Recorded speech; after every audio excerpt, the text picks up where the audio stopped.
시간을 한 가지만 더 위해서 우리 같이 기도했으면 좋겠는데요.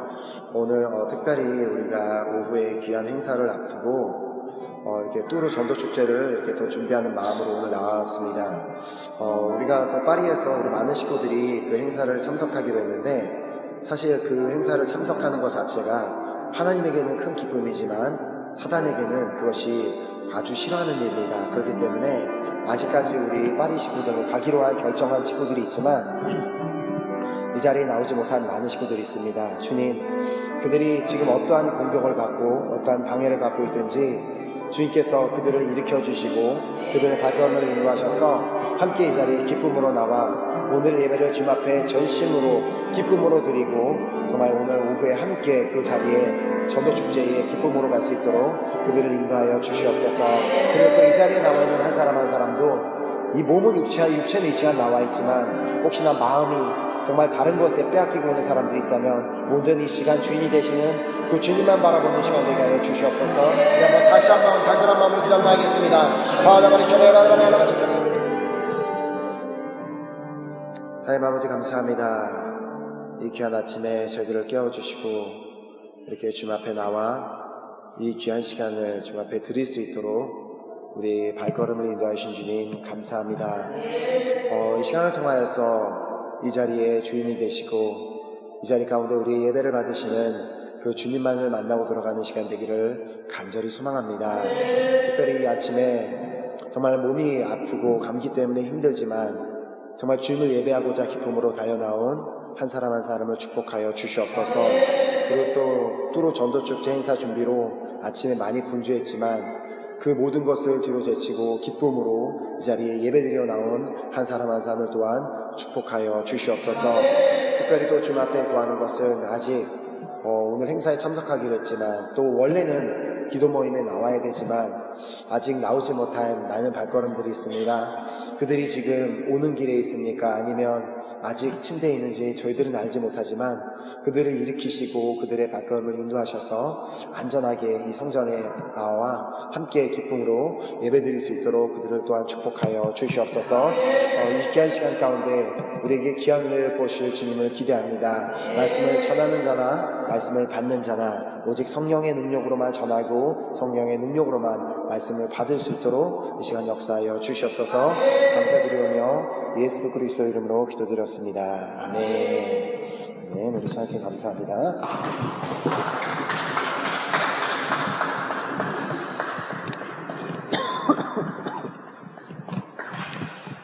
오늘 본문 말씀은 창세기 39장 2절에서 3절 말씀인데요. 이게 되게 짧은 말씀이기도 한데 특별히 제가 이제 방금에도 이제 이렇게 기도했지만 아침에 또 되게 요즘에 감기 때문에 많이 힘들고 또 이렇게 몸이 힘들고 피곤한 가운데도 이렇게 아침에 기쁨으로 기도 모임에 참석하신 한 분 한 분을 주님의 이름으로 축복합니다. 그리고 오늘 또 오후에 있을 전도축제 때문에 아침부터 되게 음식 준비하랴 이것저것 준비하랴 대표 되게 바쁜 가운데 있었지만 그래도 이 자리에 나오신 여러분 한 분 한 분을 축복합니다. 아멘. 제가 지금 아까부터 개인적으로 든 생각인데 우리도 기도했지만 사실 이렇게 아침에 그냥 기도 모임에 나오는 것도 힘든 일인데 이렇게 또 특별히 오후에 귀한 행사를 또 준비하는 마음을 가지고 오늘 예배에 나오는 게 힘듭니다. 그래서 아직 사실 오늘 거기에 참석하기로 하신 분의 반 정도가 아직도 안 왔어요. 그래서 나중에 돼서 그분들에게 연락을 하면 우리 모임을 다 끝나고 나서 연락을 하면 그분들이 그때부터 또 오는데 1시간이 걸리기 때문에 혹시 지금 리더들이 가능하면 지금 저기 안 온 친구들한테 문자를 하거나 연락을 해서 지금 자고 있는 영혼들이 있다면 빨리 깨워서 지금 이 자리에 오라고 좀 연락을 해주셨으면 좋겠습니다. 좀 약간 잠깐만 조금 시간이 걸리더라도 아직 안 온 식구들한테 문자나 이렇게 단체 문자나 이런 거를 보내셔서 지금 오늘 이따가 출발하는데 우리가 출발하는 게 너무 늦어지지 아니하도록 늦더라도 지금 빨리 좀 예배에 참석할 수 있도록 여러분들이 연락을 해주셨으면 좋겠습니다. 이미 다 연락을 하셨나요? 리더가 안 했어요? 리더가 문제네요. 그 리더이자 회장님이신 거 아니에요? 주차주이셔서 대신 해주세요. 대신 해주세요. 아, 그래요?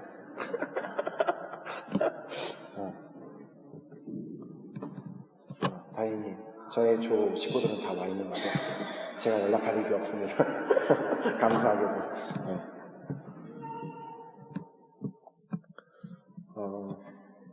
다 연락이 되셔서 오늘 이 기도 모임이 마치기 전에 모두가 다 이 자리에 오게 될 줄 믿습니다. 아멘. 아직 그룹 원 리더님도 안 계시고 그룹 아마 쌍크인가? 그 호재 형제님 대신에 지금 양세원 자매님이 밭에서 하시고 계시는 것 같은데 그 리더님께서도 안 오셔서 연락을 하실 수는 없지만 우리가 이렇게 믿음으로 방금 전에 기도했기 때문에 잠시 후에 모두가 다 막 기쁨으로 막 너무 막 활기차게 웃으면서 성전에 들어오게 될 것을 믿습니다. 아멘. 그러면 우리 함께 오늘 본문 말씀 창세기 39장 2절에서 3절 말씀 되게 짧은 말씀이니까 우리 함께 한 목소리로 우리 읽었으면 좋겠습니다. 시작. 여호와께서 요셉과 함께 하심으로 그가 형통한 자가 되어 그 주인 애굽 사람의 집에 있으니 그 주인이 여호와께서 그와 함께 하심을 보며 또 여호와께서 그의 범사에 형통하심을 보았더라. 아멘. 아멘. 우리가 너무나 잘 알고 있는 이 인물 요셉은 우리가 되게 잘 알고 있잖아요. 형들이 그 동생을 싫어해서 이렇게 상인들에게 팔아넘겨서 그때부터 엄청나게 힘든 시간을 겪고 이렇게 고통의 시간을 많이 겪은 것을 알고 있는데 제가 이제 요 최근 며칠간 계속해서 이제 창세기를 쭉 이제 1장부터 이렇게 50장까지 쭉 읽어나가면서 다시 한번 이렇게 새롭게 깨닫게 된 부분이 있었습니다. 사실 요셉이 이렇게 고난을 받고 어려움을 겪었던 그런 것들이 그때 이제 그 요셉이 이제 본격적으로 이렇게 형들한테 이렇게 팔려나가고 이렇게 애굽 땅에 팔려나가고 그때부터 고난이 시작된 것이 아니라 요셉이라는 인물 자체가 요셉이 이미 태어났을 때부터 그가 태어났던 과정 환경과 모든 것이 요셉이 지금 우리 본문 말씀에 본 것처럼 그가 형통한 자가 되었다는 그 말은 모든 것이 다 잘 되고 되게 모든 것이 이렇게 잘 이렇게 진행되는 그런 형통하다는 그런 말을 하고 있는데 도대체 그 요셉의 삶 자체는 태어났을 때부터 그 어떠한 구석도 형통하다고 할 수 있는 그런 부분이 없는 참 그런 되게 힘들고 어려운 환경 가운데 태어난 것을 우리가 볼 수가 있는데 이렇게 쭉 그래서 창세기 이제 그 말씀을 이렇게 읽어보면 요셉이 참 이렇게 형통한 자, 특별히 3절 말씀에 보면은 그 주인이 누구냐면 그 보디발 집에 팔려갔잖아요. 그 보디발도 그 요셉 스스로가 자신이 형통한 자라고 얘기했던 것이 아니라 보디발도 여호와께서 그와 함께 하심을 보며 또 여호와께서 그의 범사에 형통케 하심을 보았더라고 기록되어 있는 것처럼 요셉의 삶은 정말 다른 사람들이 봤을 때도 너무나 형통한 삶을 살고 있는 것을 볼 수 있었지만 사실 요셉의 삶을 쭉 이렇게 지켜보면 요셉은 결코 그 어떠한 환경 가운데서도 형통한 삶을 살 만한 그런 이유가 없었던 그런 사람이었습니다. 그렇다면 과연 오늘 본문 말씀에 기록하고 있는 것처럼 어떻게 이 요셉이라는 인물은 그렇게 형통한 삶을 살 수가 있었는가가 오늘 이렇게 그 요셉의 인생을 쭉 살펴보면서 그가 형통한 자가 될 수 있었던 두 가지 이유가 있는 것을 발견할 수가 있습니다. 가장 먼저 첫 번째로는요, 그 요셉은 자신이 살고 있던 환경에 영향을 받고 있지 않던 사람이었기 때문이었습니다. 그가 형통한 사람이 될 수 있었던 것은 그가 자신의 가정 환경도 그 어떤 환경에도 영향을 받지 않는 사람이었다는 것입니다. 그래서 이 요셉이라는 인물이 가장 먼저 들어가는 것이 이제 창세기 30장에 이제 나오거든요. 창세기 30장 23절에 이제 요셉의 출생에 대해서 이제 그때 기록합니다. 그때 이제 요셉이 태어나게 되고 그리고 나서 바로 요셉이 태어나자마자 그 다음에 그 요셉의 아버지가 누구죠? 야곱. 네, 설마 다른 아브라함 이렇게 얘기하시는 분이 있으셨던 것 같은데 다 들켰어요. 네, 야곱이 바로 요셉이 태어나자마자 결정을 한 게 내 삼촌 라반의 집에서 떠나겠다는 것을 결정을 합니다. 그래서 그 이제 31장에 이제 넘어가면서 그 삼촌 라반의 집에서부터 야곱이 자신의 아들들과 자신의 아내들과 함께 그 집을 자신 삼촌의 라반의 집을 도망치듯이 떠나는 사건을 기록하고 있습니다. 20절에 보면은 31장 20절에 야곱은 그 거취를 아람 사람 라반에게 구하지 않고 가만히 떠났더라. 그래서 우리나라도 지금 이제 이렇게 뭐 얘기를 들어보면 우리나라 그 어르신들 분들 중에 우리나라 옛날에 그 어르신들이 어렸을 때 6.25 사건을 겪으면서 그 아직 아기일 때 막 이렇게 피난 가고 막 도망갔던 이제 그런 얘기를 하는 것처럼 이 요셉이라는 인물은 자신이 그 태어나자마자 자신의 아버지와 그 가족들이 그냥 좋게 좋은 방법으로 이민을 떠난 것이 아니라 자신이 살고 있던 그 땅에서 도망치듯이 막 그 가족들이 갑자기 단체로 우르르 도망가는 그런 환경 가운데 이제 요셉이 아주 아기 때 그 시간을 보냈다는 것을 알 수가 있었습니다. 그렇다면 과연 그렇게 막 도망치듯이 도망가는 그 환경 가운데 과연 요셉이 그 가운데 평안함을 느끼고 막 되게 부모님이 자신을 사랑해 주는 것을 느낄 여유가 있었을 수가 없었습니다. 그러므로 즉 요셉의 인생의 시작 자체가 도망치는 것으로 인생이 시작되는 것을 볼 수가 있습니다. 그리고 그렇게 라반이 이제 그 자신의 야곱이 자신의 딸들과 또 그 모든 것을 가지고 도망치듯이 떠나는 것을 알고 막 이렇게 이제 잡으러 이렇게 왔는데 결국은 이제 그 삼촌 얘기가 잘 돼서 이제 이렇게 라반이 떠나게 되고 그 라반이 떠나는 동시에 그 다음에 어떤 일이 일어나죠? 자신의 야곱의 형 에서가 400명의 사람들을 거느리고 야곱을 만나러 온다는 그런 안 좋은 소식을 듣게 됩니다. 창세기 32장 6절 말씀. 사자들이 야곱에게 돌아와 가로되 우리가 주인의 형 에서에게 이른즉 그가 400인을 거느리고 주인을 만나려고 오더이다. 그래서 그때 이미 그 야곱의 모든 가족들은 이제 라반에게 쫓기던 그 불안한 심정 가운데 쫓기다가 이제는 그가 더 떠나가니까 조금 안심을 하려고 하던 그 찰나에 이제는 에서가 400명의 그냥 사람들도 아니라 그가 정말 잘 기른 군사 같은 그 400명을 데리고 그 400명을 데리고 이렇게 군사를 데리고 400명이 온다는 거는 뭘 의미하는 거예요? 너를 죽이러 오겠다. 그러면 더 그 가족이 더 불안한 가운데, 더 막 고통 가운데 막 야곱 아빠는 막 부들부들 막 떨고 있고 막 그 떨고 있는 그 사람을 보고 있던 그 4명의 아내들의 마음은 어땠겠으며 그 요셉의 엄마의 마음, 그 라헬의 마음은 또 어땠겠습니까? 되게 불안한 가운데 막 아기를 안고 막 도망치고 우리가 죽지 않을까 하는 그런 걱정 가운데 완전히 요셉은 아기 때부터 도대체 그 환경 가운데서는 형통한 것이란 걸 찾아볼 수가 없고 불안과 공포와 그런 것을 느끼면서 아주 그 유년기를 이렇게 지내는 것을 볼 수가 있습니다. 그리고 이제 이렇게 시간이 흘러가면서 이제 그들이 세겜 땅에 들어갔을 때 그 세겜 땅에서 요셉의 누나 디나가 그 땅에서 강간을 당하는 사건이 일어납니다. 34장 2절에 기록되는데요. 히위 족속 중 하몰의 아들 그 땅 추장 세겜이 그를 보고 끌어들여 강간하여 욕되게 하고 그때 당시에 지금도 그렇지만 자신의 가족 중에 한 가족이 여러분들이 남자라면 자신의 누나가 누군가에게 강간을 당했다.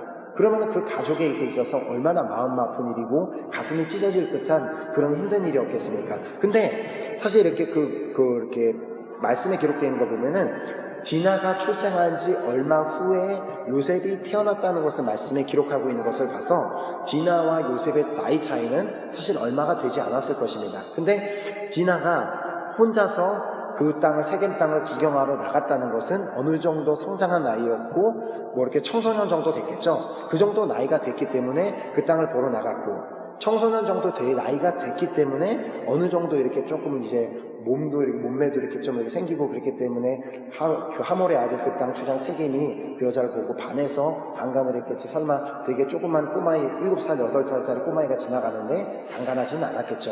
그러니까 그렇게 좀 성장했던 그런 것처럼 요셉도 어느 정도 그 디나랑 나이가 차이가 많이 안 났기 때문에 청소년 시기에 자신의 누나가 강간을 당하는 사건을 경험했던 것이었습니다. 그렇기 때문에 청소년기에 요셉에게는 그것이 더 큰 충격이 될 수밖에 없었습니다. 근데 그게 끝이 아니죠.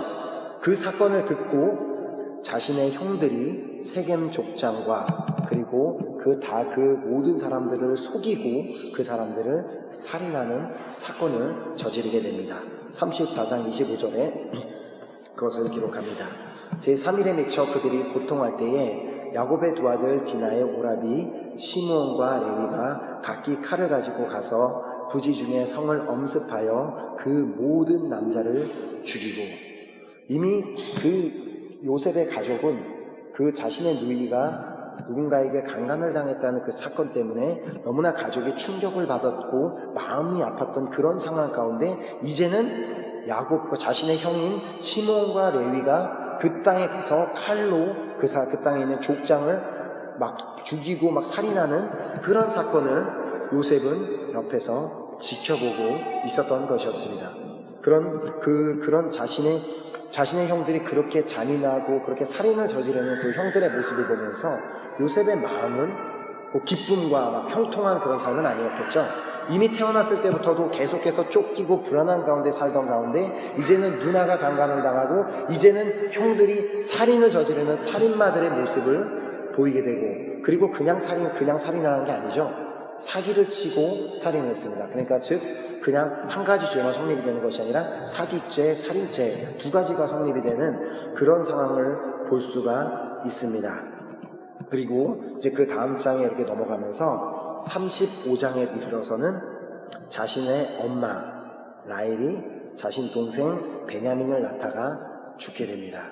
아직 요셉은 청소년의 나이에 엄마를 잃게 됩니다.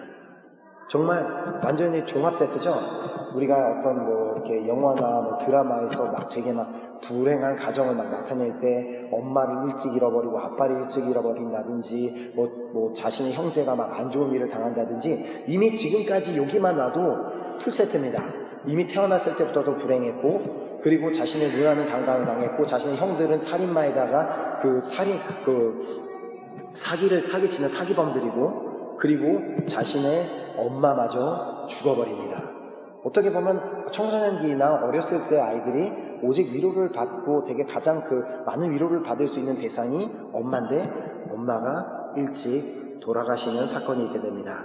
그리고 자신의 엄마가 돌아가신 사건을 이제 잊기도 전에 바로 어떤 일이 일어나냐면은 35장 22절에 보면은 이스라엘이 그 땅에 유할 때에 루벤이 가서 그 서목 비라와 통간함에 이스라엘이 이를 들었더라. 야곱의 아들은 12이라. 즉 루벤은 자신의 첫 번째 제일 큰 형이 서목 비라는 거예요. 자신의 아버지의 다른 부인인 그 사람과 잠을 잤다는 것을 얘기하는 것입니다. 그 루벤이 가서 강간을 했는지 뭐를 했는지는 모르지만 어쨌든 아까는 이제는 누나가 어떤 다른 이방인에게 강간을 당한 사건이 있었다면 이제는 자신의 형이 근친상간을 하는 그런 엄청난 사건을 가족 가운데 겪게 되는 것입니다. 그리고 나서야 37장에 본격적으로 요셉에 대해서 요셉이 또 어떤 어려움을 겪는지가 그때서야 나오기 시작합니다. 이제 37장에 보면은 요셉이 17세 때에 하나님께서 그에게 꿈을 주시고 그에게 비전을 심어주셨습니다. 그리고 그가 자신이 받은 그 비전과 그 꿈에 대해서 자신의 형들에게 또 아버지에게 얘기했을 때 어떻게 반응하죠? 그것을 완전히 무시합니다. 그래서 자기가 어렸을 때 갖고 있던 그 꿈과 그 비전이 있었는데 자신의 형들과 아버지가 그것을 싹 무시하고 싸그리 밟아버리는 그런 엄청난 상처를 받는 일이 또 생기게 됩니다. 그리고 그 꿈 때문에 자신이 비웃음거리가 됐고 그 꿈이 이루어지는 것을 그 형들이 또한 방해하려고 했었습니다. 그래서 창세기 37장 19절에서 20절에 보면 서로 이르되 꿈꾸는 자가 오는도다. 자 그를 죽여 한 구덩이에 던지고 우리가 말하기를 악한 짐승이 그를 잡아먹었다 하자. 그 꿈이 어떻게 되는 것을 우리가 볼 것이니라 하는지라. 그냥 이 형들은 그냥 요셉이 뭘 네가 그런 꿈을 꾸냐고 무시한 것을 끙한 것이 아니라 그를 갖다가 그 꿈이 이루어지는 것을 방해하려고까지 했다는 것을 이 본문 말씀이 우리가 통해서 이 말씀을 통해서 우리가 볼 수가 있는 것입니다. 그리고 형들이 어떻게 하죠? 그를 죽일 마음까지 갖고 있었고 그리고 결국은 형들이 요셉 자신을 그 미디안 상인들에게 노예처럼 돈을 받고 팔아 넘기게 됩니다. 즉 형들에게 완전한 배신감을 느끼고 형들에게 버림을 당하는 그런 상황을 겪게 되는 것입니다. 그리고 미디안 상인들을 통해 결국 애굽 땅에 가서 보디발에게 노예로 다시 한번 팔리게 되는 것입니다. 그리고 나서 이제 37장까지 여기 얘기고요. 갑자기 38장에 이르러서는 요셉의 형제 중 한 명인 유다에 대한 이야기가 갑자기 나옵니다. 그래서 여러분들이 그것을 이제 상세히 읽으시면서 깨달은지 모르지만 37장까지 막 요셉에 대해서 얘기가 나오다가 갑자기 38장에 대해서는 요셉에 대한 얘기가 하나도 안 나오고 그냥 오직 유다에 대한 이야기만 쭉 나오다가 다 끝나니까 다시 39장에 요셉에 대한 이야기가 다시 시작이 되게 됩니다. 근데 이 38장에 이 유다에 대한 이야기가 나올 때 이 유다에 대한 중요한 사건이 자신 유다에게 이제 아들이 있었는데 아들이 이제 첫 번째 아들이 이제 그 땅에 이제 여인과 만나서 결혼을 했지만 애를 못 낳고 이제 죽게 되자 이제 둘째가 이제 대신 그 대를 이어서 그 자기 형수님과 이렇게 대를 이어서 아기를 낳았어야 되는데 그 둘째가 그것을 원하지 않자 하나님께서 그를 죽어버리시고 셋째를 그에게 주어야지 셋째를 또 그 자기 며느리에게 저 남편으로 주었어야 됐지만 그 또 유다가 자신의 아들이 셋째 아들도 죽으면 어떻게 될까 걱정하는 마음에 주지 않자 이제 며느리가 이제 너무나 삐져서 이렇게 자신이 창녀인 척 이렇게 옷을 입고 이렇게 있으니까 이제 결국은 이제 유다가 그 며느리와 그 창녀에게 돈을 주고 이제 자신의 갖고 있는 것을 맡기고 동침하는 그런 사건이 나오게 됩니다. 그 결국은 또 뭐예요? 다시 한번 그 자신의 요셉의 형제였던 유다는 그 땅 가운데 다시 한번 근친상간을 또 일으키고 있는 그런 사건이 나오게 되는 것입니다. 근데 이 38장을 보면서 우리 한 가지 깨닫게 되는 것은 보면은 야곱과 유다는 똑같은 환경에서 자랐습니다. 똑같은 환경에서 자랐는데 유다는 어떤 일을 저질러요? 자신의 어떤 그런 성욕을 참지 못하고 그 땅 가운데 어떤 이렇게 창녀 같은 여자가 있으니까 그 여자에게 자신이 갖고 있는 것을 막 주면서 그냥 그 여자가 어떤 여자인지 찾지도 물어보지도 않고 그냥 막 자신의 몸을 그 여자와 함께 그냥 정욕을 불태우는 그런 사건을 기록하면서 비록 요셉과 유다는 같은 환경에서 태어났고 같은 환경에서 자랐고 같은 환경에서 도망치기도 했고 같은 환경에서 많은 일들을 겪었지만 요셉은 그런 죄를 범하지 않는 그런 사람으로 서 있었지만 유다는 그냥 아무 여자나 자도 되고 아무 여자나 자신이 취해도 되는 그렇게 자라나는 그런 모습을 보여주는 것을 우리가 볼 수가 있습니다. 그래서 그렇게 자신의 형제들과 다른 모습으로 있었던 그 요셉이 다시 한번 39장에 이제 요셉에 대해서 얘기가 시작되면서 이제 39장에서 결국 이제 요셉의 형편이 조금이라도 이제 나아지는 듯한 그런 모습을 보입니다. 왜죠? 그 보디발의 가정에서 이제 여기 본문 말씀에 나와 있는 것처럼 우리가 본문 말씀 봤던 것처럼 그 보디발이 하나님이 요셉과 함께 계신 것을 또 봤고 하나님께서 그에게 그의 삶을 형통하게 하신 것을 보고 그에게 모든 집안의 모든 일을 맡기시고 이렇게 그 집안의 가정 총무로 세우시는 그런 너무나 기쁘고 이제 드디어 형통하게 되는 삶을 사나 그러는 환경 가운데 이제 보디발의 아내가 그 요셉을 유혹하죠.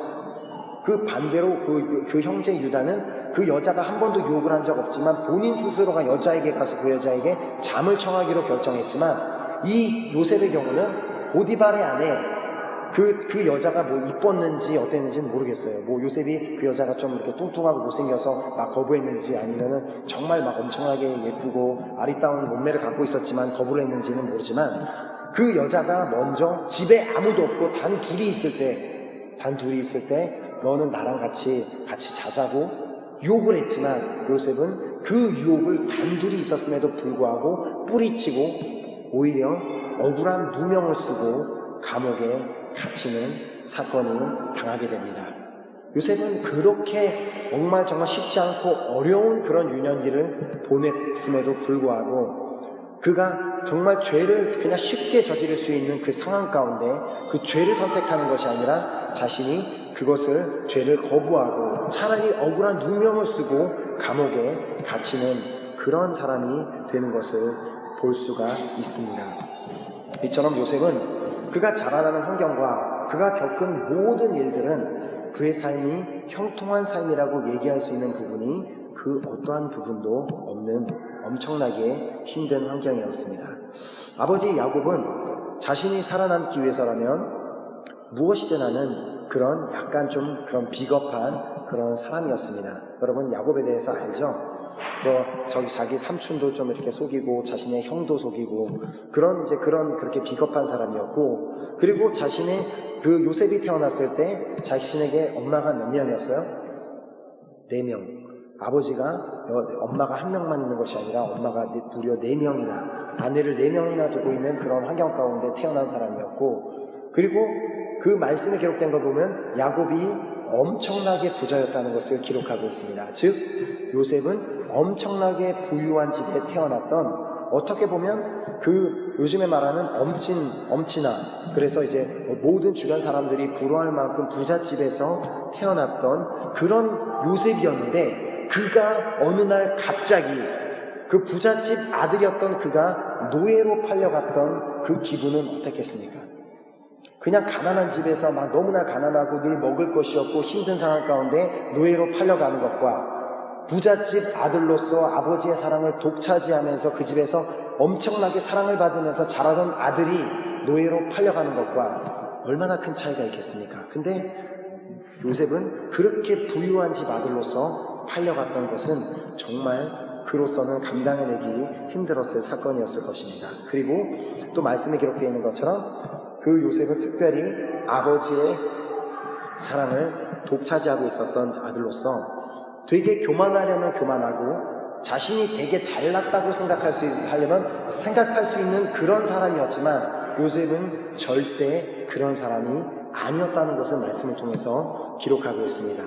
그리고 자신의 형들은 폭력적이고 아버지처럼 사기도 칠 줄 알고 거짓말도 하고 그리고 문란한 사람들이었지만, 그런 형제 사이에서 자라났던 요셉은 아니었다는 것이었습니다. 그리고 요셉은 이러한 환경 가운데 자랐음에도 불구하고 자신의 환경에 그 어떤 1%도 영향을 받지 않는 그런 사람이었다는 것을 우리는 말씀을 통해서 볼 수가 있습니다. 진짜 대단한 사람이지 않습니까? 그는 아마 이 말씀이 잠언 3장 6절 말씀이 아마 그 요셉의 고백이었지 않을까 싶습니다. 너는 범사의 그를 인정하라. 그리하면 내 길을 지도하시리라. 내 환경은 비록 당장에 자살하고 싶을 만큼 너무나 비참하고 처절하고 정말 말로 표현할 수 없는, 세상 사람들이 비교할 수 없는, 제가 봤을 때는 욥이 당한 경우보다 요셉이 더 심합니다. 왜냐하면 욥은 어렸을 때부터 불행하지 않았어요. 욥은 엄청나게 부자하고 항상 행복하고 좋은 가정을 이루다가 어느 날 하루에 갑자기 그 어려운 일을 당했지만, 요셉의 경우는 다릅니다. 요셉은 태어났을 때부터 그 청소년기 17세의 꿈을 꾸는 그 시간부터, 꿈을 꾸고 나서도 그 결국은 애굽의 총리로 세워지는 그 순간까지 엄청나게 어려운 시간들을 다 겪었던 그런 사람이었지만, 그 요셉은 항상 범사의 여호와를 인정하는 그런 사람이었고, 그렇기 때문에 그의 마음 가운데는 내가 범사의 여호와를 인정하면 하나님께서는 내 길을 지도해 주시겠다는 그 믿음이 있었기 때문에 요셉은 자신의 환경에 영향을 받지 않았던 사람이었던 것이었습니다. 우리 중에 그 어떤 사람도 요셉보다 더 심한 환경 가운데 사는 사람은 없습니다. 우리가 지금 처해 있는 환경이 조금은 어려워 보이고 조금은 힘든 상황이라도 할지라도 우리가 이 말씀을 붙들고 요셉처럼 이 말씀을 붙들고 너는 범사의 그를 인정하라. 그리하면 내 길을 지도하시리라. 이 말씀을 우리가 붙들고 우리가 환경 가운데 그 어떠한 환경에도 흔들리지 아니하고 환경에 영향받지 않는다면 우리 또한 하나님께서 우리의 삶을 형통하게 하실 것을 믿습니다. 그리고 하나님께서 우리의 삶을 형통하게 하시는 것을 우리 주위의 사람들도 보게 될 것이고, 우리의 주위의 사람들이 하나님이 정말 저 사람은 하나님과 함께하는 사람이라는 것을 보게 될 줄 믿습니다. 아멘. 그리고 이제 두 번째로, 그 요셉이 그 두 번째로 이제 요셉이 어떻게 해서 그렇게 형통한 삶을 살 수 있었던 사람이었냐면, 그는 비전을 가지고 있었던 사람이었으며 그는 비전을 향해서 나아가던 사람이었기 때문이었습니다. 이제 그 계속해서 그 장이 흘러가면서 40장에 이르러서는 이제 그 감옥에 갇혀 있는 가운데 바로의 술 맡은 관원장과 떡 맡은 관원장이 이제 감옥에 들어오는 사건이 생깁니다. 그래서 요셉이 이제 그 술 맡은 관원장과 떡 맡은 관원장을 섬기는 일을 요셉이 맡게 됩니다. 그리고 나서 그 사건의 가장 중요한 게 뭐죠? 그들이 이제 꿈을 꾸게 되고 그 꿈의 해석을 요셉이 정확하게 해줘서 이제 한 명은 그 꿈의 해석대로 자신의 자리로 돌아가게 되고, 한 명은 이제 그 사형을 당하게 되는 그런 일이 생기게 됩니다. 그래서 이제 복직을 할 수 있었던 이제 술 맡은 관원장에게 당신이 이제 복직을 하게 되면 나를 기억해서 바로에게 얘기를 해서 나를 이 감옥에서 좀 이렇게 나갈 수 있도록 도와달라고 요구했지만, 하나님의 뜻은 그것이 아니었기 때문에 아직도 2년이라는 시간을 그냥 감옥에서 그냥 아무 응답도 아무 대답도 없이 감옥이라서 2년이라는 시간을 더 지내게 됩니다. 그리고 2년 후에 이제 바로가 결국 이제 꿈을 꾸는 사건이 일어나게 되고, 그때 이제 술 맡은 관원장이 나의 꿈을 해석해줬던 그 요셉이라는 사람이 있는데 그 사람이 당신의 꿈을 해석해줄 수 있을 것입니다. 그래서 결국 그때서야 이제 감옥에서 나오게 되는 그런 이제 일이 있게 되는데, 그가 이렇게 그 말씀을 드린 것처럼 그가 그렇게 형통한 삶이 될 수 있었던 것은 그에게 정확하고도 뚜렷한 꿈이 있었기 때문이었습니다. 이렇게 그 요셉이 술 맡은 관원장과 또 떡 맡은 관원장의 꿈을 해석하는 것을 보고, 또 바로가 꿨던 꿈을 이렇게 해석하는 능력을 보면 자신이 그 17세의 나이에 꾸었던 꿈을 자신은 얼마나 정확하게 해석하고 있었을까요? 그냥 그들의 꿈만 해석할 수 있는 능력, 그에게 그런 어떤 달란트가 있었던 것이 아니라 하나님께서는 그에게 꿈을 해석할 수 있는 그런 그 능력을 주셨기 때문에 자신이 꾸었던 꿈도 자신은 정확하게 해석을 하고 자신에게 정확하게 어떤 일이 일어날 줄 알고 있었던 그런 사람이었다는 것이었습니다. 그가 자신이 결국에는 정말 높은 지위에 올라가고 높은 자리에 올라갈 것이란 그런 비전을 받았고, 그 비전을 향해서만 중간에 비록 어떤 일들이 있더라도 나는 그 꿈을 향해서만 나아가기로 결정했기 때문에 그 모든 일들을, 자신이 겪었던 모든 일들을 다 이기고 올라갈 수 있었던 것이었습니다. 그렇기 때문에 그가 그 확실하게 자신이 가지고 있었던 비전이 있었기 때문에 그가 그 주인이 그 주인 이제 보디발이 여호와께서 그와 함께 하심을 볼 수 있었다는 것을 우리가 다시 한번 창세기 39장 3절을 통해서 보도록 하겠습니다. 그 주인이 여호와께서 그와 함께 하심을 보며 또 여호와께서 그의 범사에 형통케 하심을 보았더라. 이게 그 보디발도 이방인으로서 하나님을 믿지 않는 사람으로서 요셉이라는 그 사람이 자신의 종이 어떤 여호와 하나님이라는 사람을 섬기고 있는데, 그의 얼굴에 봤을 때는, 항상 그의 행하는 모습을 봤을 때는, 그가 하는 말을 봤을 때는 그와 함께 하심을 볼 수 있었고, 그가 범사에 형통케 하심을 볼 수 있었던 것은 그 요셉의 안 가운데는 자신이 정확하게 가지고 있었던 꿈이 있었고 비전이 있었기 때문에 그의 얼굴이 달랐고 그의 언어가 달랐고 그의 행동이 달랐다는 것입니다. 여러분은 오늘 하나님을 향해 어떤 꿈을 가지고 어떤 비전을 갖고 있습니까? 여러분들 세상에서 살고 있는 하나님을 믿지 않고 있는 사람들도요, 자신이 정확하게 갖고 있는 목표와 꿈이 뚜렷한 사람과 꿈이 없는 사람과의 그 삶의 모습은 정확하게 다른 것을 볼 수가 있습니다. 요즘 우리 세계에 있는 대기업의 CEO들이나 회장님들을 보면 그분들이 이렇게 하는 말씀들을 보면 자신들은 정확하게 갖고 있던 그 비전과 꿈이 있었습니다. 그렇기 때문에 그들은 결국 그 자리에 올라갈 수 있었지만 아무 비전도 없고 내가 도대체 뭐를 해야 될지 무슨 꿈이 있는지도 모르는 사람들은 자신이 갖고 있는 돈을, 자신이 갖고 있는 시간을 어디에 써야 될지 몰라서 이것도 한번 해보고 저것도 한번 해보고 저기에다가도 돈을 써보고 여행을 하는데도 돈을 써보고 그냥 막 이렇게 그냥 방탕한 삶을 살 수밖에 없는 그런 삶을 살 수밖에 없지만, 우리가 정확하게 하나님께서 주신 내가 그 꿈이 있고 그 나의 비전이 있다면 절대 우리는 그 흔들리지 않는 삶을 살 수 있고, 우리가 그 비전을 향해서 나아가는 삶을 살면은 주변에 있는 모든 사람들이 여호와께서 그와 함께 하심을 보게 될 것이고, 여호와께서 그의 범사에 형통케 하심을 볼 수 있게 되는 것입니다. 여러분, 오늘 우리 한 사람 한 사람이 혹시나 내 마음 가운데 어떤 나의 삶에 정확한 뚜렷한 비전이 없었다면 오늘 그 비전을 갖게 되는 우리 모두가 되었으면 좋겠습니다.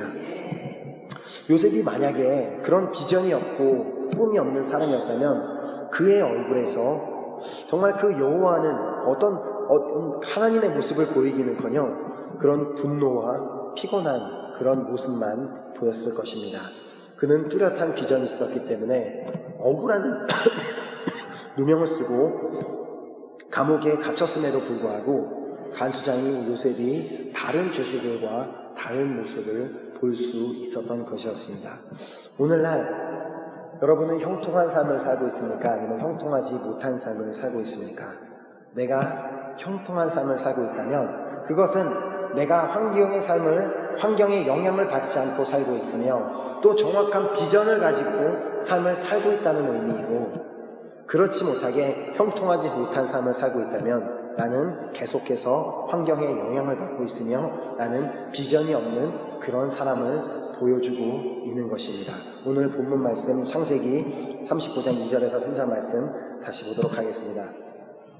여호와께서 요셉과 함께 하심으로 그가 형통한 자가 되어 그 주인 애굽 사람의 집에 있으니 그 주인이 여호와께서 그와 함께 하심을 보며 또 여호와께서 그의 범사에 형통케 하심을 보았더라. 아멘. 주변의 사람들은 여호와께서 나의 범사에 형통케 하심을 보고 있습니까? 아멘. 특별히 오늘 우리 오후에 가게 될 뚜로 전도축제는 전도축제에 초청돼서 오는 분들은 예수님을 모르는 분들이 초청돼서 옵니다. 그들은 우리의 겉모습을 보게 되어 있습니다. 우리 안에 믿음이 있는지 우리가 열정이 있는지 그건 안 보여요. 우리의 겉모습, 우리의 표정, 우리가 행하는 것, 우리의 말하는 것, 그것밖에 안 보입니다. 근데 그 모습 가운데 우리가 정말 환경의 영향도 받지 않고 하나님을 향한 그 정확한 비전이 있는 사람들은 그 전도축제에 온 사람들이 우리의 모습을 통해서 보게 될 것입니다. 하지만 우리가 그 전도축제라는 목적으로 그 뚜르 땅까지 기어이 운전해서 갔음에도 불구하고 나는 아직도 나의 삶의 환경 가운데 영향을 받고 있고 내 삶엔 아직 뚜렷한 비전도 없어서 흐리멍텅한 그런 모습으로 그 자리에 있으면, 그 자리에 초청돼 온 사람들은 저 예수님 믿는 사람들도 저렇게 사는 거면 나도 그냥 예수님 안 믿고 말지라고 결단하게 됩니다. 오늘 우리 한 사람 한 사람의 모습이 너무나 중요한 것을 우리가 반드시 깨달았으면 좋겠습니다. 나는 내 지금 삶 가운데 어떠한 어려움이 있고 어떠한 문제가 있더라도 우리가 요셉의 삶과 비교해보면 그 어떤 것도 비교될 수 있는 것이 아무것도 없습니다.